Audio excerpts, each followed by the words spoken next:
Hold a stone in one hand and a feather in the other. Drop them together. Come on, everybody knows how this ends. The stone wins. Heavy things fall faster. Right. That is what Aristotle taught 2,000 years ago. And for 2,000 years, everybody nodded along. Everybody. Except one stubborn Italian, with a tower and a very good question. Here is the tower at the top. A ball, we let it go. And as it falls, we take a flash photograph every second. Click, click, click, click. Now study the photographs. The ball does not spread its fall out evenly. Look at the spaces between the flashes. They keep growing. Every second the ball is in more of a hurry than the second before. So let us measure the drop between flashes. Call the first drop 1. In the next second it drops 3 times as far, then 5 times, then 7. 1, 3, 5, 7. The odd numbers in perfect order. Falling has a rhythm. Galileo found that rhythm 400 years ago, with no camera and no stopwatch. He timed falling bodies with water clocks, with music, even with his own pulse. But a falling stone is quick. Blink and the show is over. So he played a beautiful trick. He let a ball roll down a gentle ramp instead. A ramp is just falling. Diluted, gravity still pulls, but only a sliver of the pull drives the ball along the slope.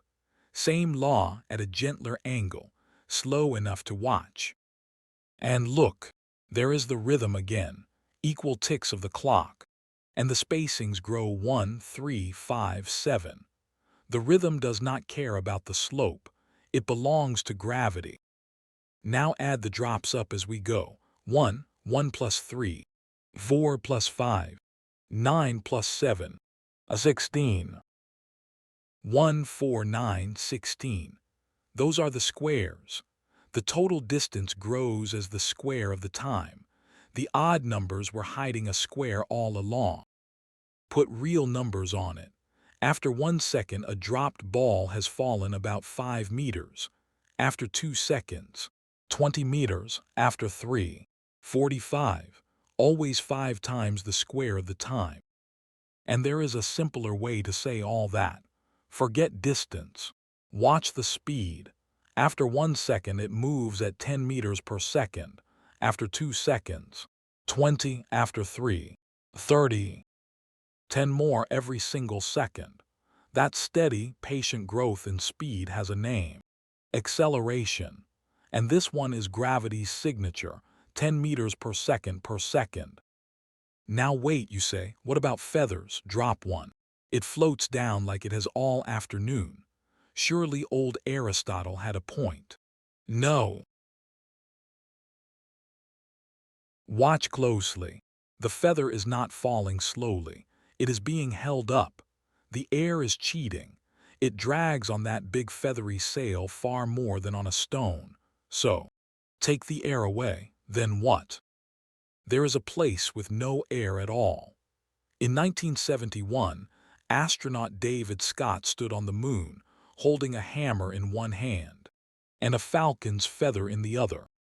He let go. No air, nothing to cheat. The hammer and the feather fell side by side, slowly in that gentle moon gravity, and struck the dust at the very same instant.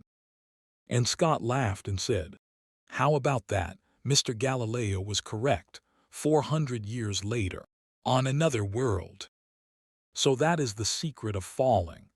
Gravity does not care what a thing is made of or what it weighs. It hands everything the same patient acceleration, 10 meters per second every second. 1357. That is gravity keeping time.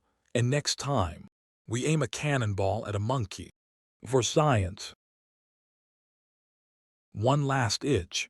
If everything falls together, what happens to weight inside a falling elevator? And whenever you are curious, I am at padho.ai waiting for you.